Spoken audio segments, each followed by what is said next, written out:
Here's the story cleaned up into flowing paragraph form, with the timestamps and captions removed. When the catastrophic engine explosion ripped through United Flight 2847 at 37,000 feet, nobody looked twice at the quiet woman in seat 23F, the same passenger they'd ignored for an hour, dressed in faded jeans and reading a paperback novel. But when she stepped into that failing cockpit and the F-22 Raptor pilots overhead heard her legendary call sign transmitted across military frequencies, two of America's most elite fighter pilots immediately rolled their stealth jets inverted in the sacred missing man salute. What could make seasoned combat aviators honor a complete stranger flying in an economy seat? It was Wednesday, March 15, 2025, at approximately 6:45 in the morning when passengers began boarding United Airlines Flight 2847 at Denver International Airport. The Boeing 777-300ER was scheduled for departure at 7:30 a.m., bound for Washington Dulles International Airport, on what was expected to be a routine 3.5-hour flight. Among the 288 passengers, a woman in her early 40s moved quietly through the jet bridge, wearing faded jeans, a plain gray sweater, and worn running shoes. Her brown hair was pulled back in a simple ponytail, and she carried a weathered leather messenger bag and a small rolling suitcase. The lead flight attendant, Jessica Martinez, offered her the same practiced smile she gave every passenger. "Good morning. Welcome aboard," she said cheerfully, her eyes already moving to the next person. The woman nodded politely and made her way to seat 23F, a window seat in economy class. She settled in without fanfare, placing her bag under the seat and pulling out a worn paperback novel. Nothing about her suggested she was anything other than an ordinary traveler on a routine domestic flight. The man in seat 23E, dressed in a rumpled business suit, barely acknowledged her as he typed frantically on his laptop, apparently rushing to finish urgent work before departure. A young woman in yoga pants and a university sweatshirt dropped into seat 23D, immediately plugging in her earbuds and scrolling through her phone. Neither passenger gave the woman in the window seat a second glance. She was invisible, unremarkable, just another face in the crowd. As the final passengers boarded and the flight attendants completed their safety checks, the woman read her book calmly. When Jessica came through offering beverages after takeoff, she ordered water with no ice, received it with a quiet thank you, and continued reading. The flight attendant moved on without a second thought, having already forgotten the passenger in 23F among the hundreds of routine interactions she performed every day. In the cockpit, Captain Robert Harrison and First Officer Amanda Chen had reviewed their flight plan and weather briefing.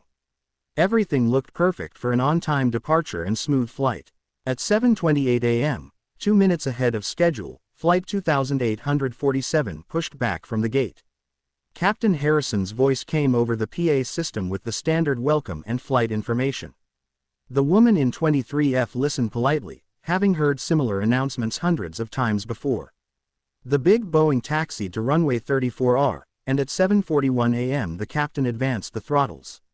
The aircraft accelerated down the runway and lifted smoothly into the Colorado morning sky. The woman glanced at her watch, 7:44 a.m., and returned to her book as the aircraft climbed through the clouds toward its cruising altitude of 37,000 feet. The flight proceeded normally for the first hour. Passengers settled into their routines, working on laptops, watching movies on seatback screens, sleeping, or scrolling through phones. The beverage service came and went. The woman in 23F occasionally glanced out the window at the patchwork farmland of Kansas far below, but mostly she read her book, appearing completely content and unremarkable. The businessman in 23E never looked up from his spreadsheets. The young woman in 23D never stopped scrolling through social media. At 8:47 a.m., approximately 1 hour into the flight, with the aircraft cruising smoothly over central Kansas, everything changed in an instant. Captain Harrison was about to make a routine passenger announcement when both pilots simultaneously noticed alarming indications on their engine instruments. The number 1 engine's pressure ratio was dropping rapidly, exhaust gas temperature was spiking into the red zone, and warning lights illuminated across the overhead panel. "We've got a problem with number 1, Harrison said urgently.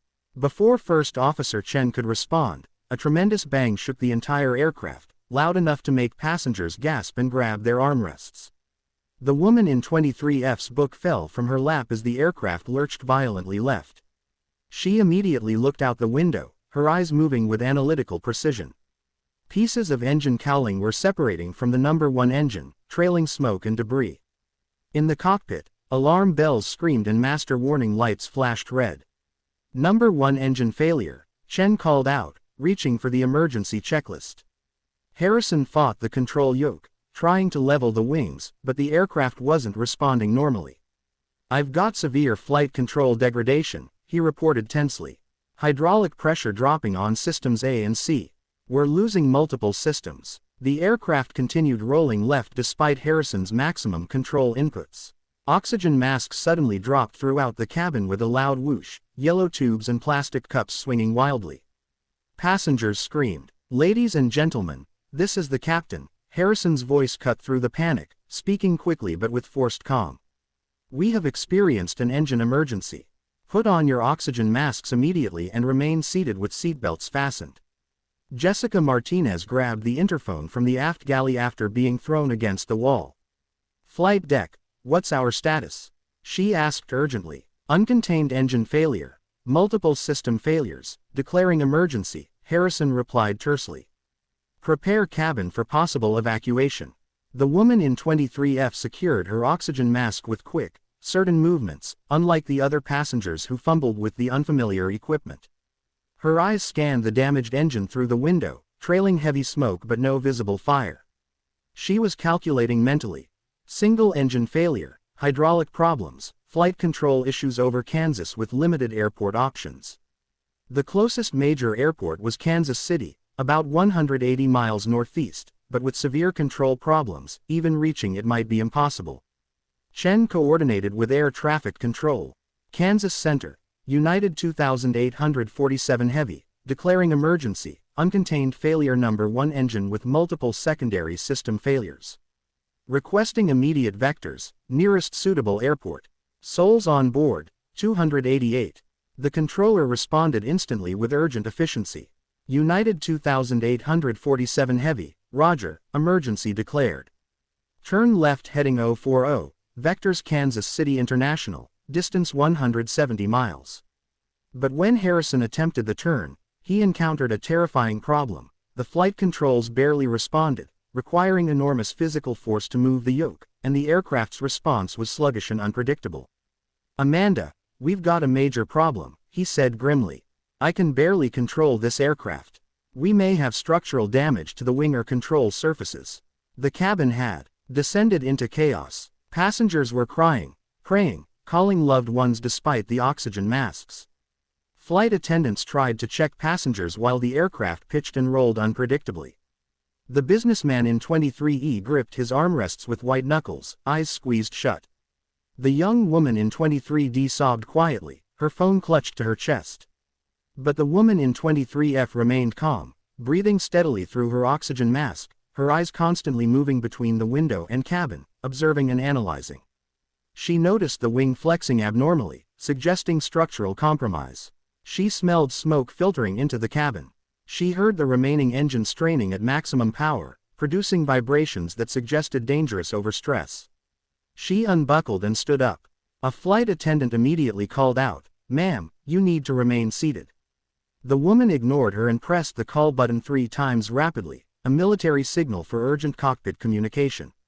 She moved forward through the cabin, walking with practiced stability despite the aircraft's erratic movements, automatically adjusting her balance like someone who had maneuvered through countless aircraft in flight. Jessica Martinez intercepted her near row 15. "Ma'am, I need you to return to your seat immediately." The woman looked at her with calm, intense eyes. That made Jessica pause. "I need to speak with your flight deck crew immediately. I have information that can help them." Something in her voice made Jessica make a split-second decision against protocol. "Follow me." Jessica picked up the cockpit interphone. "Flight deck, I have a passenger who says she's a pilot and needs to speak with you urgently." Harrison's frustrated voice came back. "Jessica, we don't have time for passenger concerns right now." The woman reached for the interphone, and Jessica handed it to her. "Captain, this is Colonel Sarah Reeves, United States Air Force, retired. I need you to listen very carefully, because I've flown damaged aircraft worse than this, and I know how to get you on the ground." Dead silence. Then Harrison's voice, surprised and skeptical but desperate. Who did you say you are?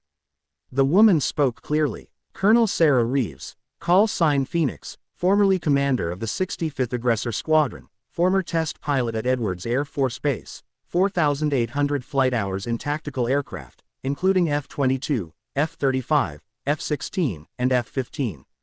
Combat veteran with 3 tours. I was heading to Washington for Pentagon meetings. I'm looking at your damage from the cabin. I can hear what your aircraft is doing, and I know you're dealing with asymmetric thrust, degraded hydraulics, and possible structural damage. Chen's voice came on. Colonel Reeves, can you verify that information? Sarah didn't hesitate. Your captain is Robert Harrison. You're flying a 777-300 at approximately 35,000 feet. You've lost number 1 engine with uncontained failure, hydraulic failures, and at least 2 systems based on flight control response. And you're trying to make Kansas City, but you're not sure you can control the aircraft well enough. How am I doing? Harrison's voice came back, deadly serious. That's accurate, Colonel. I'm not sure what you think you can do from the cabin. Sarah's response was firm. Captain Harrison, I've landed damaged F-22s with complete hydraulic failure. I've brought burning aircraft back to base when everyone was ready to eject, and I've saved crews and aircraft that should have been unflyable. I can help you if you'll listen. Your biggest problem isn't the engine. You can fly on 1 engine. Your problem is flight control degradation, and I believe you have cable damage or control surface damage making your conventional inputs ineffective. Harrison and Chen exchanged glances. They were out of options. Harrison made the decision. Send her up. The cockpit door unlocked and Sarah moved through quickly. Her eyes immediately scanned the instrument panels, taking in the cascade of warning lights and Harrison's physical strain fighting the controls. She positioned herself between the pilot seats, one hand bracing against the overhead panel. Captain, First Officer, trust me for the next few minutes. What's your flight control response like when you use differential thrust instead of primary controls? Harrison looked surprised. I haven't tried that. We're trained to use normal controls. Sarah nodded. I understand, but you're not in a standard situation. Your control surfaces are damaged, but your remaining engine is producing full power. You've got a powerful tool if you know how to use it. She pointed to the throttle controls. Captain, reduce power on engine 2 to about 60%. Harrison hesitated. That will reduce available power and might put us in an unrecoverable descent. Sarah's voice remained calm but insistent. Right now, you're fighting the aircraft because you're trying to use controls that aren't working properly. By reducing power, you reduce the asymmetric condition, making the aircraft roll left. You'll gain more control authority, not less. Trust me, I've done this before. Harrison looked at Chen, who nodded slightly. He slowly pulled back the throttle to 60%. Immediately, the aircraft's roll tendency decreased dramatically, and he could level the wings with far less physical effort. My God, that actually worked, he said with relief. Sarah continued. Now try something unconventional. Instead of using yoke and rudder for directional control, use differential thrust. Small power changes on your remaining engine will give you directional control without relying on damaged flight controls. Over the next 10 minutes, Sarah coached them through techniques never taught in commercial aviation but standard in military test pilot schools. They learned to fly the crippled 777 using differential thrust for turns, careful pitch control, and precise energy state management. The aircraft was still severely damaged, but now controllable, which meant survival was possible. Sarah studied the navigation display. Captain, I'm concerned about Kansas City. You'll have to execute a complex approach with multiple turns, and with your control limitations, every turn is a risk. Is there any closer airport with a long, straight approach? Chen consulted the computer. There's Forbes Field near Topeka, a former Air Force base about 85 miles at R11 o'clock. Single runway, but 12,800 feet long, and the approach from the west is almost perfectly straight. Sarah nodded immediately. That's your best option. Long runway, straight approach, former military field with emergency equipment and experience with unusual emergencies. Request vectors to Forbes Field immediately. Harrison didn't hesitate. Kansas Center, United 2847 Heavy, requesting immediate vectors, Forbes Field, Topeka, Kansas. The controller responded with confusion. United 2847 Heavy, did you say Forbes Field? That's much smaller, with limited facilities. Are you sure? Sarah reached for the radio, and Harrison gestured for her to take it. Kansas Center, this is United 2847 Heavy. We have a highly experienced military pilot on board assisting. Forbes Field is our best option given our control limitations. We need that long, straight approach now. Brief pause. United 2847 Heavy, roger.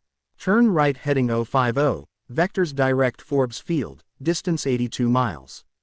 Forbes Field has been notified and is preparing for your arrival. Emergency equipment is rolling. What is the name of the military pilot?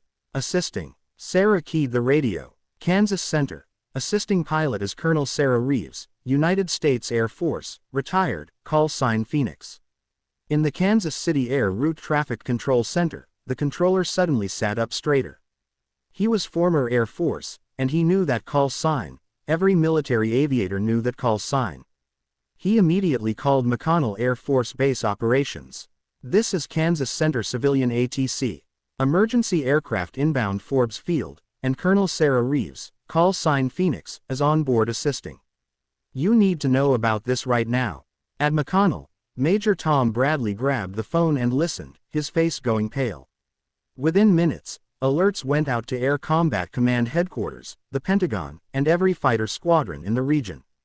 The name Sarah Reeves, call sign Phoenix, was legendary, the pilot who shot down 4 enemy fighters in a single engagement, the test pilot who discovered and corrected a fatal F-22 flaw that had killed 2 pilots, the squadron commander who led an impossible rescue mission when everyone said it couldn't be done. Aboard Flight 2847, Sarah was functioning as a third pilot, calling out airspeed, altitude, and power settings while Harrison and Chen executed the approach to Forbes Field. The aircraft descended through 15,000 feet with Topeka appearing on the horizon. Sarah had them configured for landing much earlier than normal, because every configuration change would create new control challenges, needing plenty of altitude and time to manage. Captain, extend flaps to position 5 very slowly, and be ready to counter the pitch change with power adjustments, not yoke input, Sarah instructed. Harrison complied carefully, and with Sarah's coaching, managed the configuration change smoothly. Perfect, you're getting it. This aircraft will fight you all the way to the ground, but if you stay ahead of it and use power management instead of control surfaces, you can keep it stable. Forbes Field Tower cleared all traffic and positioned every emergency vehicle along the runway. The airport manager, a retired Air Force colonel, stood in the tower watching through binoculars. When he heard the name Sarah Reeves over the radio, he grabbed the console edge to steady himself. Did he just say Phoenix is on that aircraft? At 9:23 a.m., United Flight 2847 was 5 miles from Forbes Field, descending through 3,000 feet with flaps at 20 degrees and landing gear down and locked. Sarah called out instructions in a calm, measured cadence. Airspeed 185 knots, sync rate 700 feet per minute, looking good. Captain, you'll feel the aircraft want to roll left when you extend full flaps, so add 5% power 1 second before you move the flap lever. Harrison followed her instructions precisely. At 3 miles and 2,000 feet, Forbes Field was clearly visible with emergency vehicles lining both sides, lights flashing. Sarah continued. 2 miles, sync rate 600, airspeed 180, right on profile. Captain, you're doing an outstanding job. First Officer Chen, be ready to call out altitudes through the flare. At 1 mile and 1,000 feet, Sarah gave final instructions. Captain Harrison, this landing will be different from anything you've done. You cannot flare normally because you don't have the control authority. Fly it onto the runway at approximately 300 feet per minute descent rate. Don't try to arrest the descent. Just accept a firm landing and use thrust for pitch control all the way to touchdown. As soon as you touch, pull power to idle, deploy spoilers, and use maximum reverse thrust and brakes. You'll need every foot of that runway. Harrison's hands trembled slightly, but his voice stayed steady. Understood. Flying it on. Firm landing, maximum. Deceleration. Chen called altitudes. 500 feet, 400, 300, Sync rate 350, airspeed 175. Sarah added her call-outs. Looking good, staying stable, you've got this, Captain. The Boeing 777 crossed the threshold at 200 feet. At 100 feet, Harrison could see individual runway markings. 50 feet, 40, 30, 20, 10, Chen called. The main gear struck the runway with a tremendous thud, bouncing slightly before settling. Spoilers deployed, reverse thrust, maximum braking, Harrison called out, working the controls furiously as the aircraft thundered down the runway. The aircraft passed the 4,000-foot marker, still traveling over 100 knots. At 6,000 feet, 80 knots. At 8,000 feet, the brakes took full effect. At 10,000 feet, with 2,800 feet remaining, United Flight 2847 rolled to a complete stop, smoke pouring from overheated brakes and the damaged engine, but intact, with all 288 souls aboard safe. Harrison slumped forward, his hands still gripping the yoke, trembling. Sarah placed a hand on his shoulder. Outstanding flying, Captain. You just accomplished something most pilots couldn't have done. You saved everyone on this aircraft. Harrison looked up with tears in his eyes. Colonel Reeves, you saved all of us. Those techniques, I've never seen anything like that. Sarah smiled slightly. Captain, when you fly fighters in combat and test aircraft, you learn to fly aircraft that don't want to be flown. Today you learned some of those lessons. Emergency vehicles surrounded the aircraft within seconds. Inside the cabin, passengers cried, hugged, and broke into spontaneous applause. Jessica Martinez made her way to the cockpit and grabbed Sarah in a fierce embrace. Thank you for saving all of us. Before Sarah could leave the cockpit, Harrison stood and blocked her path. Colonel Reeves, you're not going anywhere until you tell me your story. Where did you learn to fly like that? Sarah hesitated but recognized he deserved an answer. Captain, I spent 22 years in the Air Force flying fighters and test aircraft. The techniques I showed you, differential thrust management, power-based flight control, energy state management, those are standard curriculum in military test pilot schools, because when you're testing new aircraft or flying damaged ones, conventional techniques don't always work. Before Harrison could respond, a voice crackled over the emergency radio. United 2847 Heavy, this is Raptor 1-1. Flight of 2 F-22s, overhead your position at Angels 25. Scrambled from Whiteman Air Force Base when your emergency was declared. Is there a Colonel Sarah Reeves on board? Harrison picked up the microphone. Raptor 1-1, this is United 2847. We are safely on the ground, all souls safe, and yes, Colonel Reeves is on board and just saved this aircraft and everyone on it. Silence, then a younger voice filled with awe. United 2847, Raptor 1-2. Did you say Phoenix is on board? Colonel Sarah Reeves, call sign Phoenix. Sarah reached for the microphone. Raptor flight, this is Phoenix. Confirm I'm on board United 2847. Who am I talking to? The response came with a smile in the voice. Phoenix, this is Captain Jake Mitchell, call sign Viper, and my wingman is Captain Rachel Torres, call sign Blade. Ma'am, we need permission to make a low pass over your position. The entire fighter community needs to know you're safe. Sarah smiled genuinely for the first time. Raptor flight, Phoenix, you are cleared for your low pass. Make it a good one. She pointed out the windscreen toward two small dots growing rapidly larger. Within seconds, two F-22 Raptors screamed toward Forbes Field at over 600 miles per hour, dropping from 25,000 feet. The F-22s leveled at exactly 500 feet above the runway, precisely aligned with the stopped 777. As they passed overhead with a thunderous roar, both fighters simultaneously rolled inverted, flying upside down in perfect formation.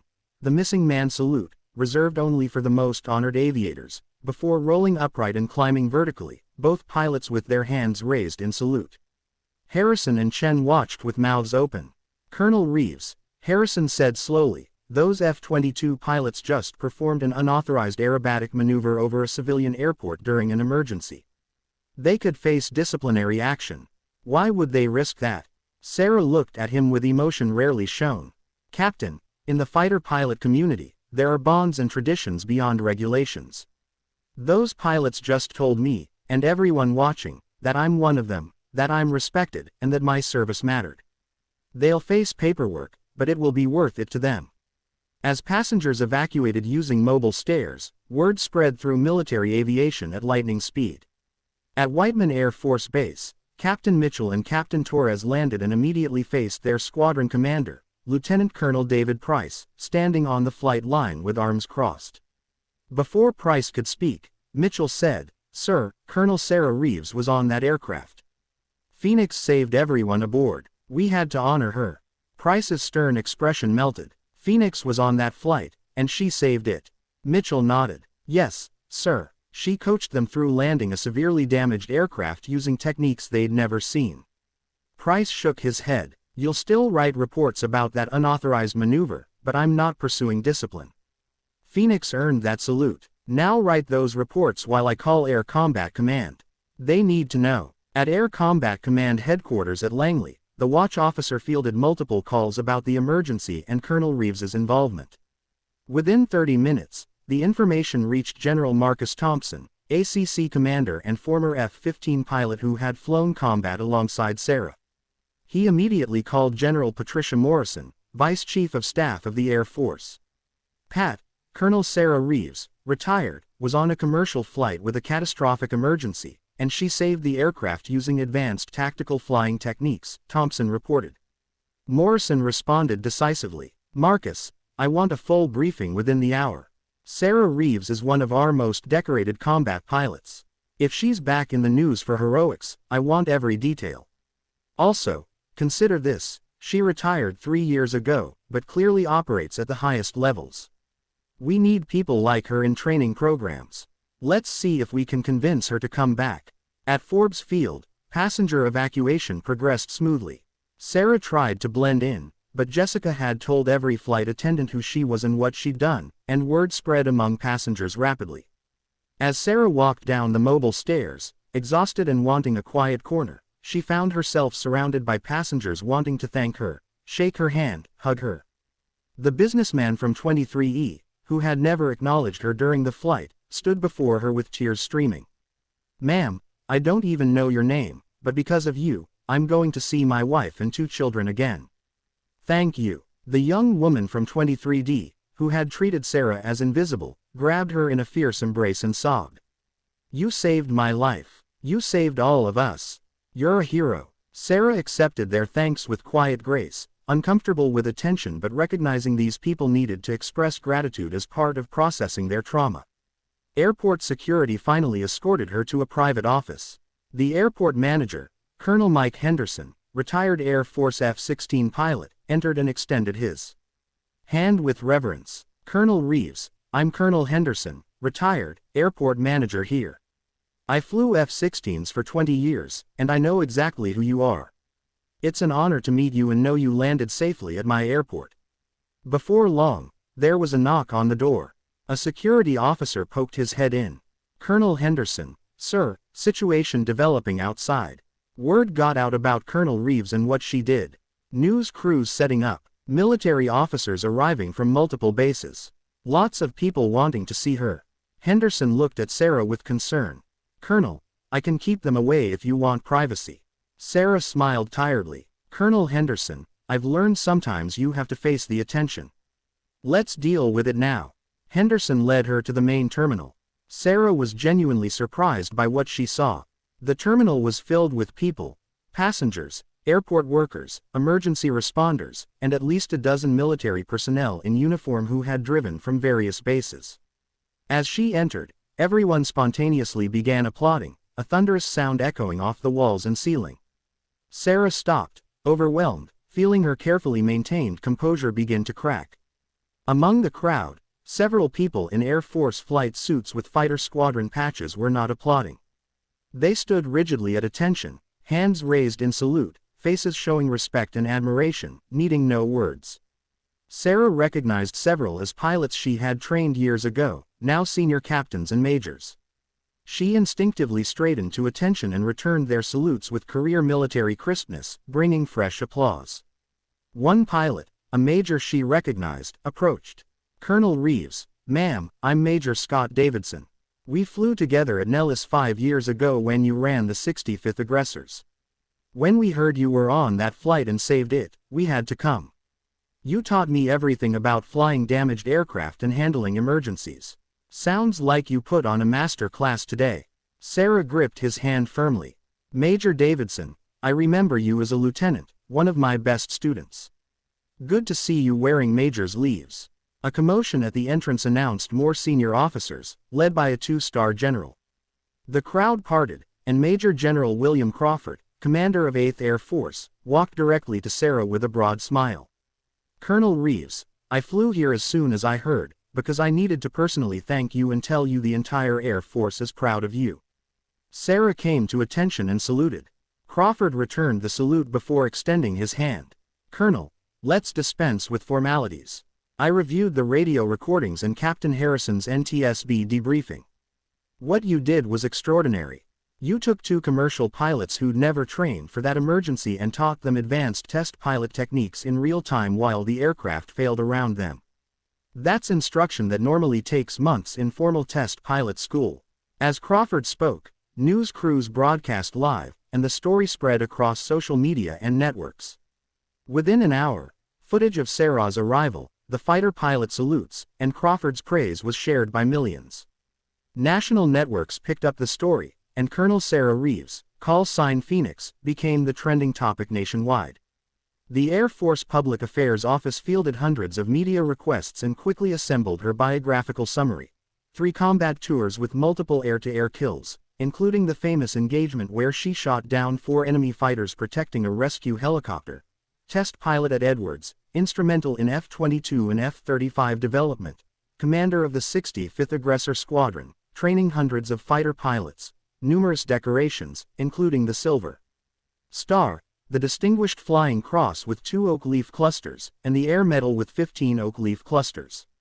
News anchors called her one of the most decorated female combat pilots in Air Force history, and a living legend in the fighter pilot community. Retired aviation experts appeared on programs explaining her accomplishments. One retired 3-star general summarized on air that Colonel Sarah Reeves represented the pinnacle of military aviation excellence, that her call sign Phoenix had been earned through an uncanny ability to bring damaged aircraft back from situations that should have been fatal, and that what she did that day was entirely consistent with her career. She saw a desperate situation, assessed what needed to be done, and executed flawlessly. As evening fell and arrangements were made to transport passengers to Washington on other flights, Sarah stepped outside into the cool Kansas air to process everything. She walked to a quiet area near the fence where she could see the damaged 777 still on the runway, surrounded by investigators.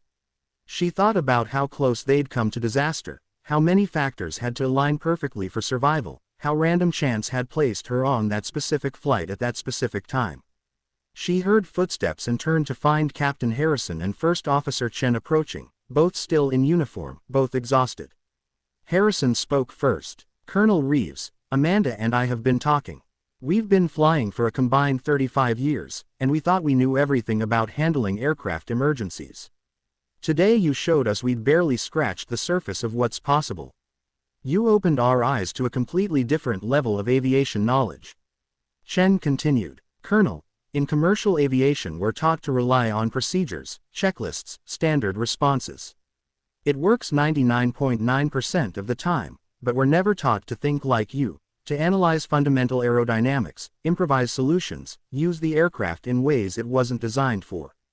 You saved our lives and all our passengers, but you also taught us something invaluable about what it really means to be a pilot. I will never forget today, and I'll spend the rest of my career trying to live up to the example you set. Sarah felt emotions rising, exhaustion and adrenaline crash combining with genuine gratitude. Captain Harrison, First Officer Chen, what I showed you wasn't magic or superhuman ability. It's just training. Very specific, very intensive training the military provides to certain pilots expected to operate in extreme situations. Everything I know, I learned from instructors and mentors and from experiences that forced me beyond what I thought possible. You both have the intelligence and skill to learn these techniques. Maybe this experience will inspire the airline industry to incorporate some of this training. Harrison nodded thoughtfully. Colonel, I'll be advocating strongly for exactly that. The pilots' union, the FAA, aircraft manufacturers, they all need to hear about today. This could change how we train commercial pilots. He extended his hand. Thank you, Colonel Reeves. Thank you for my life, my crew's lives, all those passengers. I can never repay you, but I'll honor what you did by being a better pilot and sharing what I learned. As night fell and Sarah boarded a military transport General Crawford had arranged to take her to Washington for her Pentagon meetings, she looked out the window at Forbes Field growing smaller below. She thought about the day's events, about how a routine flight had turned into a life or death emergency, about how her skills had been exactly what was needed at exactly the right moment. She thought about the F-22 pilots who saluted from above, the young fighter pilots who stood at attention in the terminal, General Crawford's recognition. But mostly she thought about Captain Harrison and First Officer Chen, two dedicated professionals who had faced an impossible situation and trusted a complete stranger to guide them through it. Their courage, their adaptability, their willingness to throw away everything they'd been taught and try something completely different. That was the real story, not her skills or techniques, but the capacity of good pilots to rise to extraordinary challenges when circumstances demanded it. The transport climbed into the darkening sky. Tomorrow she would face Pentagon meetings, intense media attention, official Air Force recognition, and requests to tell her story dozens of times. But tonight, for a few hours, she could be simply Colonel Sarah Reeves, call sign Phoenix, a pilot who had done what pilots do, solved a problem, saved lives, and lived to fly another day. And somewhere over the dark Kansas plains, at 35,000 feet, in a small military jet, she finally allowed herself to rest.